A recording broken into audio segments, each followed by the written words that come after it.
क्या होती है क्लाउड सीडिंग, जिससे दुबई में आई बाढ़। दोस्तों, क्लाउड सीडिंग दरअसल एक फॉर्म है वेदर मॉडिफिकेशन टेक्नोलॉजी का।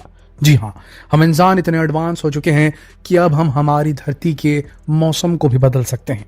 अब इस वेदर मॉडिफिकेशन का इस्तेमाल कंस्ट्रक्टिव वे में भी हो सकता है, लोगों की और मानवता की भलाई के लिए भी हो सकता है, और डिस्ट्रक्टिव वे में भी हो सकता है। दुश्मन देश के ऊपर तेज बारिश करा के उसके अंदर बाढ़ ला देने की स्थिति पैदा करना, दुश्मन देश के बहुत ही महत्वपूर्ण या कमजोर डैमों के ऊपर में बादलों को बर्स्ट करके, क्लाउड बर्स्ट करके आर्टिफिशियल रेन कराना और डैम्स को तोड़ देना, जिसके नतीजतन दुश्मन देश में बाढ़ आ जाए। दुश्मन देश की सेना जिस ओर मूवमेंट कर रही हो या आ रही हो देश के बॉर्डर तक, तो उसे रोकने के लिए खतरनाक बारिश कर देना। दोस्तों, दोनों प्रकार से इस क्लाउड सीडिंग टेक्नोलॉजी का इस्तेमाल किया जा सकता है और इतिहास में किया गया है। इन सारों की एग्जाम्पल हम आपको देंगे वीडियो में आके। लेकिन सवाल यह है कि क्या क्लाउड सीडिंग एथिकल है? क्या क्लाउड सीडिंग करना कुदरत के मानकों के खिलाफ नहीं है? या यूं कह लीजिए, क्या क्लाउड सीडिंग एक दुधारी तलवार नहीं है? क्योंकि अगर मौसम में परिवर्तन लाने की काबिलियत इंसान के अंदर है तो चलो ठीक है, अच्छी बात है। लेकिन अगर इंसान मौसम में परिवर्तन करने लगा, अपने ही हितों को देखता रहा और धरती के हितों को पूरी तरीके से इग्नोर कर दिया, क्योंकि देखिए, हम इंसान अपनी जरूरतों का ध्यान रखते हैं, पर हमारे अंदर एक बहुत ही खराब टेंडेंसी है। हम इस धरती पर विचरने वाले दूसरे जीव जंतुओं, पेड़ पौधों को उतना सम्मान नहीं देते। आप समझ रहे हैं? यह बात सत्य है कि आज भी हमारे देश के अंदर कई सारे जीव जंतुओं को फार्मों में पाला जाता है और अपने भोजन के लिए कंज्यूम कर लिया जाता है। उनकी लाइफ के बारे में, उनके बारे में कुछ सोचा नहीं जाता। यह अलग बात है। लेकिन जिस तरीके से हम ट्रीट करते हैं सब चीजों को, यह शक्ति इंसानों के हाथ में क्या होनी चाहिए? अगर एक देश ने अपने देश में पानी की कमी की वजह से बादलों को बरसा दिया, और टेंडेंसी ये रहती थी कि भाई मार्च के महीने में एक पर्टिकुलर देश के अंदर बारिश हुआ करती थी, लेकिन किसी दूसरे देश को पानी की जरूरत बहुत ज्यादा महसूस होने लगी और उसने जो है फरवरी में ही जो बादल जा रहे थे दूसरे देश की तरफ, उन बादलों को अपने देश के ऊपर बरसा दिया। तो दूसरे देश के लोग मानसून का, या यूं कह लीजिए उनके देश के अंदर जो बारिश का मौसम आता है उसका इंतजार करते रह जाएंगे, पर बारिश नहीं होगी। तो क्या यह एथिकल कहलाएगा? इस प्रकार से कौन सी इंटरनेशनल बॉडी बनाई जाएगी जो इन मामलों को एक साथ हैंडल करेगी? विवादों को कैसे सॉल्व किया जाएगा?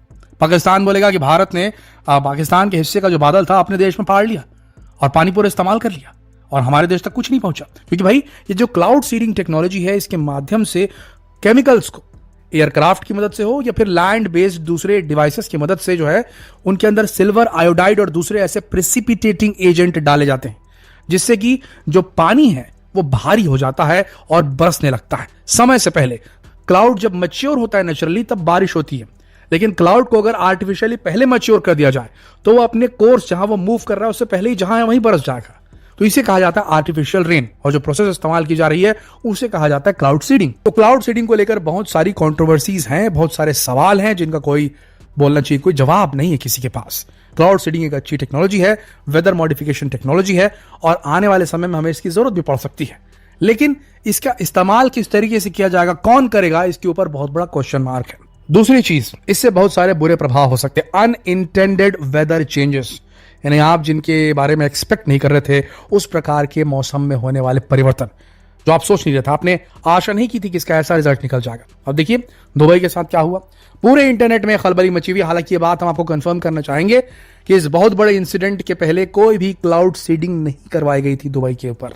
यूएई में किसी भी प्रकार की क्लाउड सीडिंग का ना प्रोसेस चल रहा था, ना ही रिसेंट में हुआ था जब ये बाढ़ आई है दुबई में, यूएई में और ओमान में कई लोग बह गए हैं। इस बात को लेकर कहा जा रहा है, ये बात सच है कि दुबई बार बार क्लाउड सीडिंग का सहारा लेता रहा है, हर साल लेता रहा है। अब नतीजतन हो सकता है कि इसके ऊपर उतना ज्यादा रिसर्च हो नहीं पाया है। एक ऐसा प्रोसेस है जो कि बहुत रेयरली किया जाता है, इसके लिए सोफिस्टिकेटेड जो है इक्विपमेंट की जरूरत पड़ती है और क्लियरेंस भी चाहिए रहता है गवर्नमेंट से। तो इतना आसान नहीं है ऐसा कर पाना। तो क्योंकि ये काफी सीमित दायरे में होता है, बेहद कम होता है, इसकी वजह से इसके बारे में ज्यादा डिटेल जानकारी है नहीं मौजूद। तो अब हम क्या ये कनेक्शन नहीं जोड़ सकते, क्या ये डॉट नहीं कनेक्ट कर सकते कि दुबई क्योंकि बार बार क्लाउड सीडिंग कराता है तो यहां पर अनइंटेंडेड वेदर चेंजेस आ चुके हैं, मौसम में उसके अचानक से बदलाव आ चुका है जिसके बारे में उसने सोचा नहीं था पहले, या उसे मालूम ही नहीं था कि इस प्रकार का हो सकता है। बार बार आर्टिफिशियल रेन करवाने से, बार बार क्लाउड सीडिंग करवाने से उसके देश के मौसम का जो पैटर्न है वो बदल सकता है। ये शायद सोचा नहीं होगा दुबई ने, लेकिन शायद ऐसा हो गया है। पहले रेगिस्तानों में ऐसा नहीं था कि बाढ़ नहीं आया करती थी, पर अब बाढ़ आने का सिलसिला जो है वो बेहद कम अंतरालों में हो रहा है। 2 बार बाढ़ के जो इंसिडेंट होते थे उनके बीच का जो गैप है कम होता जा रहा है। इसे अनइंटेंडेड वेदर चेंज ना कहा जाए तो और क्या कहा जाए। इसके अलावा इकोलॉजिकल इफेक्ट की बात करें तो बार बार इस तरीके से पानी को बरसा देने से जहां पानी नहीं गिरता है वहां के कम से कम पेड़ पौधों ने तो अपने आप को अडाप्ट कर लिया कम पानी के लिए, वहां के जीवों ने अपने आप को अडाप्ट कर लिया वहां के मौसम के लिए। अब आप उनको जरूरत से ज्यादा पानी मुहैया करा देंगे तो क्या वो प्रजातियां, चाहे जीवों की हो, चाहे वनस्पतियों की हो, चाहे प्लांट्स की हो, चाहे एनिमल्स की हो, क्या वो सर्वाइव कर पाएंगे। आप अपने घर से निकलते हैं, दूसरे दोस्त के यहाँ या किसी रिश्तेदार के यहाँ किसी दूसरी सिटी में ट्रैवल करते हैं, पानी चेंज हो जाता है तो आपकी तबीयत खराब हो जाती है। तो यहां मौसम चेंज करने की बात कर रहे हैं तो क्या इसका असर जीव जंतुओं पर नहीं पड़ेगा। दोस्तों, हम इंसान तो ऑलरेडी अपने आप को अनुकूलित कर चुके हैं, हमारे घरों में कूलर्स हैं, एसी है, ठंड पड़े तो हीटर है, तो हमने अपने आप को अपने घरों के अंदर बंद करके अपना एक क्लोज्ड कंट्रोल्ड एनवायरनमेंट तो बना ही लिया है, तो हम पर असर नहीं होगा। लेकिन जो जीव जंतु आउट में रहते हैं, कुदरत की कोख में रहते हैं, आंचल में रहते हैं, जंगलों में रहते हैं, बाहर पाए जाते हैं, उनका क्या होगा। उन्होंने अपने आप को अनुकूलित करने के लिए यह काम सिर्फ कुदरत को सौंपा है, उन्होंने अपने स्तर पर अपने बचाव के लिए कुछ ऐसा किया नहीं है। दोस्तों, तीसरा सबसे बड़ा नुकसान होता है इस प्रकार के आर्टिफिशियल रेन बार बार कराने से, क्लाउड सीडिंग बार बार कराने से, वो है केमिकल कंसर्न्स, केमिकल प्रॉब्लम्स। जो केमिकल डाले जाते हैं जिनके माध्यम से ये क्लाउड सीडिंग होती है, देखिए बारिश होती कैसे, सूरज की रोशनी पड़ती है समंदर की सतह पर, चाहे पानी की सतह पर, जहां कहीं भी हो, उससे वाटर वेपर बनता है, वाष्प बनता है। ये जल वाष्प हल्का होने की वजह से ऊपर की ओर उठता है। जो पानी इस वाष्प में, इस वाटर वेपर में, जल वाष्प के अंदर ट्रैप्ड रहता है, वो एकदम crystal clear form of water होता है, भाप के फॉर्म में। लेकिन एक पर्टिकुलर ऊंचाई पर पहुंचने के बाद तापमान कम होने लगता है और ये भाप वापस से कंडेंस होकर कंडेंसेशन की प्रक्रिया के चलते पानी में बदल जाती है। जैसे ये पानी में बदलती है, इसके बाद ये पानी से भरा, स्वच्छ पानी से भरा बादल मूव कर रहा है। अब जब ये किसी धूल, डस्ट, दूसरे प्रकार के पार्टिकल के संपर्क में आता है तो जो बूंदें होती हैं, चूंकि वो अलग अलग दूरस्थ रहती हैं तो उनके बीच में कोई कनेक्शन नहीं होता, तो भारी नहीं हो पाती। लेकिन जब डस्ट कण और दूसरे पार्टिकल के साथ ये चिपकती हैं तो ये दूसरे बूंदों को अपने साथ जोड़ना शुरू करती हैं और बूंदें भारी होनी शुरू हो जाती है और यहीं से भारी होने की वजह से ये बूंदें नीचे गिरती है, इसे बारिश कहा जाता है। आर्टिफिशियल रेन में क्या करते हैं, एयरक्राफ्ट की मदद से, हवाई जहाजों की मदद से सिल्वर आयोडाइड और दूसरे प्रिसिपिटेटिंग एजेंट्स को क्लाउड्स के चुनाव के बाद, कि भाई समझ में आ रहा है कि ये क्लाउड मैच्योर होता नजर आ रहा है, टारगेट किया जाता है क्लाउड्स को और फिर वहां पर एयरक्राफ्ट को चलाया जाता है और छोड़ा जाता है एग्जॉस्ट से इस प्रकार की गैसों को, इस प्रकार के केमिकल्स को छिड़काव होता है।